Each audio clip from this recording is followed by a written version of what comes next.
le partenariat entre Océanopolis et Bernard Stamm et Rivage, il vient de Bernard Stamm à l'origine, parce que c'est lui qui est venu voir Océanopolis en disant voilà, j'ai envie que mon bateau serve aussi à quelque chose au niveau scientifique, au niveau de ce qu'on connaît de l'océan et de ce qu'on a encore à apprendre.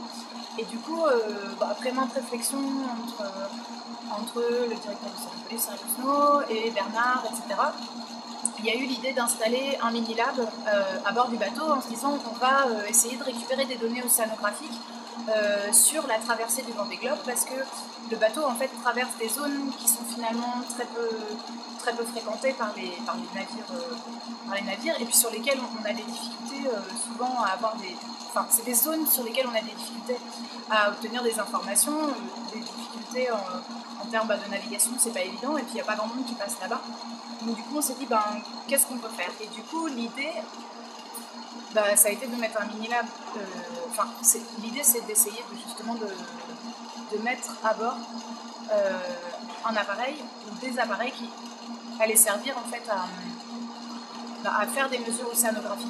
Donc on va essayer de mettre à bord un système qui va permettre de mesurer par exemple la température de l'eau, la conductivité. Donc la conductivité c'est quelque chose qui va nous permettre de connaître ensuite la salinité, on déduit la salinité.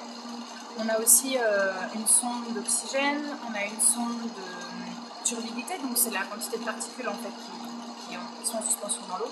Et puis en marge de ça, un système qui doit pouvoir travailler sur le phytoplancton, donc tout ce qui est en fait microalgues. En fait, les microalgues, elles jouent un rôle hyper important, elles jouent un rôle très important dans la régulation du cycle du carbone.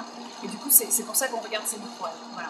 Donc, tout un tas en fait, de capteurs, un certain nombre de capteurs qui vont permettre, on l'espère, de participer à la connaissance des océans et donc de fournir des données aux scientifiques. C'est vraiment participer à des bases de données pour des scientifiques.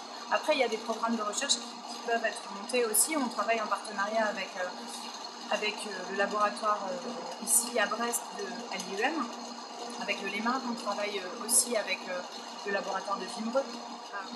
En fait, il y a un certain nombre de scientifiques qui sont partenaires du projet et donc qui suivent aussi bien au niveau du développement que des données qu'on va essayer d'acquérir. Et donc, on a l'IEM par exemple, on a un laboratoire à Vimereux, à la station biologique de Vimereux, du CNRS, un laboratoire de l'université Pierre et Marie Curie qui sont à Villefranche, dans le sud de la France. Et donc tous ces gens essayent de